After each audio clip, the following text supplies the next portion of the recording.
நானா எங்க கொஞ்ச நாள் எங்க ஆளே காணோம் எங்கேயுமே. நான் ஊருக்கு போயிருந்தேன். ஊருக்கு உனக்குலாம் ஊர்லாம் இருக்கா உனக்கு? ஊர் இருக்குது. அவன் சொந்த ஊர் ஆத்தூர். என்ன மாரி ஊர் இருக்குதாங்க பாரியா நான் சொந்த வீடே இல்ல. இந்த ஏய் வந்ததுக்கு அப்புறம் பேசிக்காம்பா. கேட்டுட்டு இருக்கேன் பாரு. ரொம்ப நாள் கழிச்சு பாக்குறப்ப அந்த பிள்ளைய. இப்பதான் நான் கிளம்பும்போது தான் நீ கேட்கணுமா? ஆமா என் பிள்ளை அந்த பிள்ளை கண்ணிலே படல. இங்கேயே நானும் பாப்பேன். அதுதான் சொல்லிடுச்சுல ஊர்ல இருந்து இப்பதான் வந்த அப்படின்னு.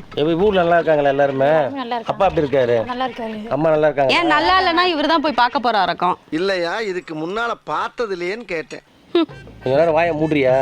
பசங்களாம் எப்படி இருக்காங்க? எல்லாருமே நல்லா இருக்காங்க. உள்ள தங்கச்சி நல்லா இருக்கா? தங்கச்சிலாம் இல்லை, எனக்கு அண்ணன் மட்டும்தான். அண்ணன் நல்லா இருக்காரா? எல்லாருமே நல்லா இருக்காங்க. சித்தி சித்தப்பா பெரியப்பா பெரியம்மா பாட்டி எல்லாரும் விசாரிச்சு என்ன பண்ண போற? அவங்களுடைய பெண் வயிற்று பசங்க, அவங்களுடைய உறவின் முறை, அவங்களாம் எனக்கு மாமன்மார்கள் மச்சான்மார்கள் அது எல்லாரும். அவளே பார்க்க மாட்டா. அட இரியா பேசிட்டு இருக்கேன். அவங்க வீட்லயே அவங்க எல்லாம் அவங்கள கண்டுக்க மாட்டாங்க. நீ எதுக்கு கண்டுக்கிற? எனக்கு வேலை வெட்டி இல்ல. சரி இப்ப இந்த வியாபாரம் தான் ஓடிக்கிட்டு இருக்கு. வியாபாரமா? கொஞ்ச நேரம் கம்மு இருக்கியாராதா? சும்மா கடுப்பேத்திக்கிட்டு இருக்க. டைம் ஆகுது மாலினி. என்னம்மா செஞ்ச சாப்பாடு? குழம்பு தான் செஞ்சியா? என்ன குழம்பு வீட்டுல? குழம்பு வைக்கல. நான் காசே இல்லை, காய்கறி எல்லாம் வாங்க.